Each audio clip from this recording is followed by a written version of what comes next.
اعوذ باللہ من الشیطان الرجیم بسم اللہ الرحمن الرحیم۔ عزیز بہنوں اور بھائیوں، السلام علیکم ورحمۃ اللہ وبرکاتہ۔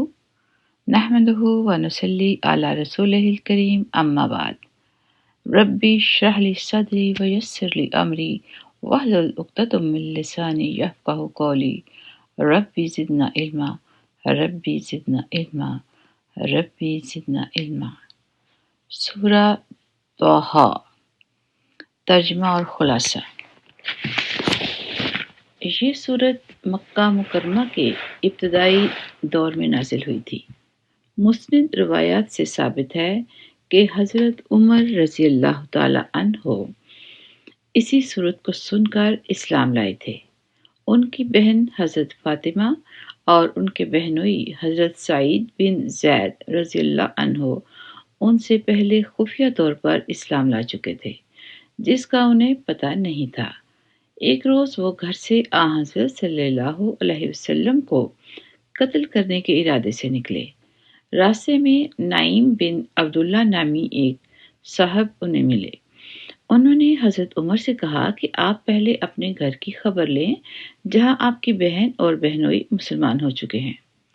حضرت عمر غصے کے عالم میں واپس آئے تو بہن اور بہنوئی حضرت خباب بن عرت رضی اللہ عنہ سے سورہ طٰہٰ پڑھ رہے تھے۔ حضرت عمر کو آتے دیکھا تو انہوں نے وہ صحیفہ جس پر سورہ طٰہٰ لکھی ہوئی تھی کہیں چھپا دیا، لیکن حضرت عمر پڑھنے کی آواز سن چکے تھے۔ انہوں نے کہا کہ مجھے پتہ چل گیا ہے کہ تم مسلمان ہو چکے ہو، اور یہ کہہ کر بہن اور بہنوئی دونوں کو بہت مارا۔ اس وقت ان دونوں نے کہا کہ آپ ہمیں کوئی بھی سزا دیں، ہم مسلمان ہو چکے ہیں، اور حضرت محمد صلی اللہ علیہ وسلم پر جو کلام اللہ تعالیٰ کی طرف سے نازل ہوا ہے وہ پڑھ رہے تھے۔ حضرت عمر نے کہا کہ اچھا، مجھے بھی دکھاؤ وہ کیسا کلام ہے۔ بہن نے ان سے غسل کروا کر صحیفہ ان کو دکھایا جس میں سورہ طٰہٰ لکھی ہوئی تھی۔ اسے پڑھ کر حضرت عمر رضی اللہ عنہ مبہوت ہو کر رہ گئے، اور انہیں یقین ہو گیا کہ یہ کسی انسان کا نہیں، اللہ تعالیٰ کا کلام ہے۔ حضرت خباب رضی اللہ عنہ نے بھی انہیں اسلام لانے کی ترغیب دی اور بتایا کہ حضرت صلی اللہ علیہ وسلم نے یہ دعا فرمائی ہے کہ اللہ تعالیٰ ابو جہل یا عمر بن خطاب میں سے کسی ایک کو اسلام کی توفیق دے کر اسلام کی قوت کا سامان پیدا فرما دے۔ چنانچہ اسی وقت وہ حضرت صلی اللہ علیہ وسلم کی خدمت میں حاضر ہوئے اور اسلام قبول کر لیا۔ جس زمانے میں یہ صورت نازل ہوئی وہ مسلمانوں کے لیے بڑی آزمائش اور تکلیفوں کا زمانہ تھا۔ کفار مکہ نے ان پر عرصہ حیات تنگ کر رکھا تھا، اس لیے اس صورت کا بنیادی مقصد ان کو تسلی دینا تھا کہ اس قسم کی آزمائشیں حق کے علمبرداروں کو ہر زمانے میں پیش آئی ہیں، لیکن آخری انجام انہی کے حق میں ہوا ہے۔ چنانچہ اسی سلسلے میں حضرت موسیٰ علیہ السلام کا واقعہ نہایت تفصیل کے ساتھ اس صورت میں بیان ہوا ہے، جس سے دونوں باتیں ثابت ہوتی ہیں، یہ بھی کہ ایمان والوں کو آزمائشوں کا سامنا کرنا پڑتا ہے، اور یہ بھی کہ آخری فتح انہی کی ہوتی ہے۔ اس کے علاوہ یہ بھی ثابت کرنا مقصود ہے کہ تمام انبیاء کرام کی بنیادی دعوت ایک ہی ہوتی ہے کہ انسان خدائے واحد پر ایمان لائے اور اس کے ساتھ کسی کو شریک نہ ٹھہرائے۔ یہ سورت مکی ہے اور اس میں 135 آیتیں اور 8 رکوع ہیں۔ بسم اللہ الرحمن الرحیم۔ طٰہٰ، ہم نے تم پر قرآن اس لیے نازل نہیں کیا کہ تم تکلیف اٹھاؤ، البتہ یہ اس شخص کے لیے ایک نصیحت ہے جو ڈرتا ہے۔ اسے اس ذات کی طرف سے تھوڑا تھوڑا کر کے نازل کیا جا رہا ہے جس نے زمین اور اونچے اونچے آسمان پیدا کیے ہیں۔ وہ بڑی رحمت والے عرش پر استوا فرمائے ہوئے ہے۔ آسمانوں اور زمین میں جو کچھ ہے اور ان کے درمیان جو کچھ ہے وہ سب بھی اسی کی ملکیت ہے، اور زمین کی تہوں کے نیچے جو کچھ ہے وہ بھی۔ اگر تم کوئی بات بلند آواز سے کہو یا آہستہ، تو وہ چپکے سے کہی ہوئی باتوں کو بلکہ اور زیادہ چھپی ہوئی باتوں کو بھی جانتا ہے۔ اللہ وہ ہے جس کے سوا کوئی معبود نہیں ہے، اسی کے اچھے اچھے نام ہیں۔ اور اے پیغمبر، کیا تم تک موسیٰ کا واقعہ پہنچا ہے؟ یہ اس وقت کی بات ہے جب ان کو ایک آگ نظر آئی تو انہوں نے اپنے گھر والوں سے کہا، تم یہیں ٹھہرو، میں نے ایک آگ دیکھی ہے، شاید میں اس میں سے کوئی شعلہ تمہارے پاس لے آؤں، یا اس آگ کے پاس مجھے راستے کا پتہ مل جائے۔ چنانچہ جب وہ آگ کے پاس پہنچے تو انہیں آواز دی گئی کہ اے موسیٰ، یقین سے جان لو کہ میں ہی تمہارا رب ہوں، اب تم اپنے جوتے اتار دو۔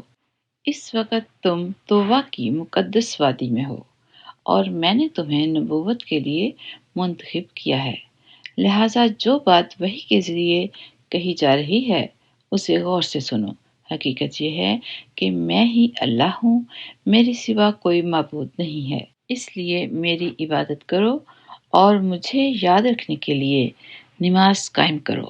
یقین رکھو کہ قیامت کی گھڑی آنے والی ہے، میں اس وقت کو خفیہ رکھنا چاہتا ہوں تاکہ ہر شخص کو اس کے کیے کا بدلہ ملے، لہٰذا کوئی ایسا شخص تمہیں اس سے ہرگز غافل نہ کرنے پائے جو اس پر ایمان نہ رکھتا ہو اور اپنی خواہشات کے پیچھے چلتا ہو، ورنہ تم ہلاکت میں پڑ جاؤ گے۔ اور موسیٰ، یہ تمہارے دائیں ہاتھ میں کیا ہے؟ موسیٰ نے کہا، یہ میری لاٹھی ہے، میں اس کا سہارا لیتا ہوں اور اس سے اپنی بکریوں پر درخت سے پتے جھاڑتا ہوں، اور اس سے میری دوسری ضروریات بھی پوری ہوتی ہیں۔ فرمایا، موسیٰ، اسے نیچے پھینک دو۔ چنانچہ انہوں نے اسے نیچے پھینک دیا۔ بس پھر کیا تھا، وہ اچانک ایک دوڑتا ہوا سانپ بن گئی۔ اللہ نے فرمایا، اسے پکڑ لو اور ڈرو نہیں، میں ابھی اس کی پچھلی حالت پر لوٹا دوں گا، اور اپنے ہاتھ کو اپنی بغل میں دباؤ، وہ کسی بیماری کے بغیر سفید ہو کر نکلے گا۔ یہ تمہاری نبوت کی ایک اور نشانی ہوگی۔ یہ ہم اس لیے کہہ رہے ہیں تاکہ اپنی بڑی نشانیوں میں سے کچھ تمہیں دکھائیں۔ اب فرعون کے پاس جاؤ، وہ سرکشی میں حد سے نکل گیا ہے۔ موسیٰ نے کہا، پروردگار، میری خاطر میرا سینہ کھول دیجئے اور میرے لیے میرا کام آسان بنا دیجئے، اور میری زبان میں جو گرا ہے اسے دور کر دیجئے، تاکہ لوگ میری بات سمجھ سکیں، اور میرے لیے میرے خاندان ہی کے ایک فرد کو مددگار مقرر کر دیجئے، یعنی ہارون کو جو میرے بھائی ہیں، ان کے ذریعے میری طاقت مضبوط کر دیجئے اور ان کو میرا شریک کار بنا دیجئے، تاکہ ہم کثرت سے آپ کی تسبیح کریں اور کثرت سے آپ کا ذکر کریں۔ بے شک آپ ہمیں اچھی طرح دیکھنے والے ہیں۔ اللہ نے فرمایا، موسیٰ، تم نے جو مانگا ہے تمہیں دے دیا گیا، اور ہم نے تم پر ایک اور مرتبہ بھی احسان کیا تھا جب ہم نے تمہاری ماں سے وحی کے ذریعے وہ بات کہی تھی جو اب وحی کے ذریعے تمہیں بتائی جا رہی ہے کہ اس بچے کو صندوق میں رکھو، پھر اس صندوق کو دریا میں ڈال دو، پھر دریا کو چھوڑ دو کہ وہ اسے ساحل کے پاس لا کر ڈال دے، جس کے نتیجے میں ایک ایسا شخص اس بچے کو اٹھا لے گا جو میرا بھی دشمن ہوگا اور اس کا بھی دشمن، اور میں نے اپنی طرف سے تم پر ایک محبوبیت نازل کر دی تھی، اور یہ سب اس لیے کیا تھا تاکہ تم میری نگرانی میں پرورش پاؤ۔ اس وقت کا تصور کرو جب تمہاری بہن گھر سے چلتی ہے اور فرعون کے کارندوں سے یہ کہتی ہے کہ کیا میں تمہیں اس عورت کا پتہ بتاؤں جو اس بچے کو پالے؟ اس طرح ہم نے تمہیں تمہاری ماں کے پاس لوٹا دیا تاکہ اس کی آنکھ ٹھنڈی رہے اور وہ غمگین نہ ہو، اور تم نے ایک شخص کو مار ڈالا تھا، پھر ہم نے تمہیں اس گھٹن سے نجات دی اور تمہیں کئی آزمائشوں سے گزارا، پھر تم کئی سال مدین والوں میں رہے۔ اس کے بعد اے موسیٰ تم ایک ایسے وقت پر یہاں آئے ہو جو پہلے سے مقدر تھا۔ میں نے تمہیں خاص اپنے لیے بنایا ہے۔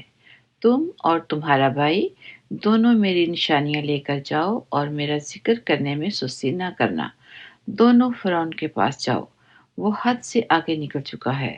جا کر دونوں اس سے نرمی سے بات کرنا، شاید وہ نصیحت قبول کرے یا اللہ سے ڈر جائے۔ دونوں نے کہا ہمارے پروردگار، ہمیں اندیشہ ہے کہ کہیں وہ ہم پر زیادتی نہ کرے یا کہیں سرکشی پر آمادہ نہ ہو جائے۔ اللہ نے فرمایا ڈرو نہیں، میں تمہارے ساتھ ہوں، سن بھی رہا ہوں اور دیکھ بھی رہا ہوں۔ اب اس کے پاس جاؤ اور کہو کہ ہم دونوں تمہارے رب کے پیغمبر ہیں، اس لیے بنو اسرائیل کو ہمارے ساتھ بھیج دو اور انہیں تکلیفیں نہ پہنچاؤ۔ ہم تمہارے پاس رب کی طرف سے نشانی لے کر آئے ہیں اور سلامتی اسی کے لیے ہے جو ہدایت کی پیروی کرے۔ ہم پر وحی نازل کی گئی ہے کہ عذاب اس کو ہوگا جو حق کو جھٹلائے اور منہ موڑے۔ یہ سب باتیں سن کر فرعون نے کہا موسیٰ تم دونوں کا رب ہے کون؟ موسیٰ نے کہا ہمارا رب وہ ہے جس نے ہر چیز کو وہ بناوٹ عطا کی جو اس کے مناسب تھی، پھر اس کی رہنمائی بھی فرمائی۔ فرعون بولا اچھا پھر ان قوموں کا کیا معاملہ ہوا جو پہلے گزر چکی ہیں؟ موسیٰ نے کہا ان کا علم میرے رب کے پاس ایک کتاب میں محفوظ ہے۔ میرے رب کو نہ کوئی غلطی لگتی ہے اور نہ وہ بھولتا ہے۔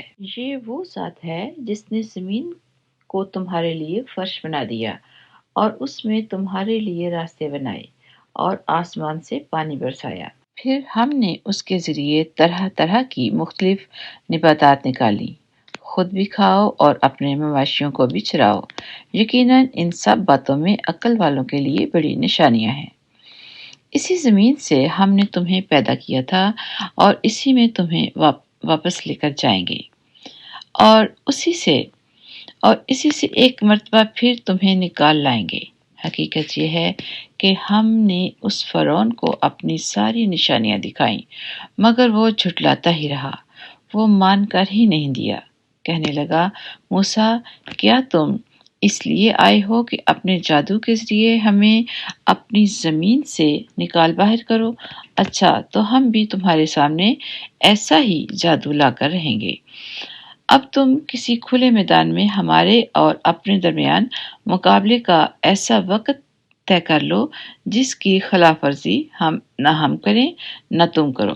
موسیٰ نے کہا تم سے وہ دن طے ہے جس میں جشن منایا جاتا ہے، اور یہ بھی طے ہے کہ دن چڑھے ہی لوگوں کو جمع کر لیا جائے۔ چنانچہ فرعون واپس چلا گیا، اس نے اپنی ساری تدبیریں اکٹھی کیں، پھر مقابلے کے لیے آ گیا۔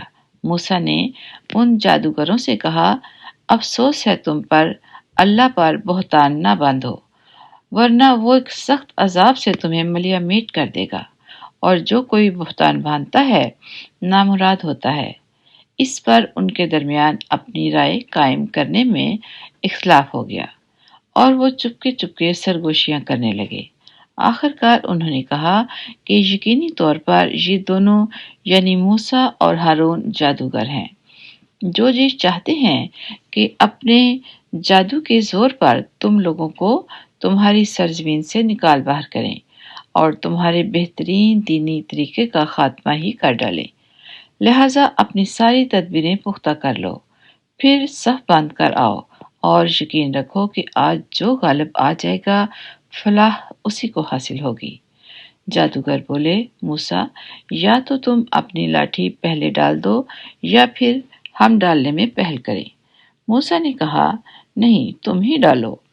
بس پھر اچانک ان کی ڈالی ہوئی رسیاں اور لاٹھیاں ان کے جادو کے نتیجے میں موسیٰ کو ایسی محسوس ہونے لگیں جیسے وہ دوڑ رہی ہیں۔ اس پر موسیٰ کو دل میں کچھ خوف محسوس ہوا۔ ہم نے کہا ڈرو نہیں، یقین رکھو تم ہی سر بلند رہو گے، اور جو لاٹھی تمہارے دائیں ہاتھ میں ہے اسے زمین پر ڈال دو۔ ان لوگوں نے جو کاریگری کی ہے وہ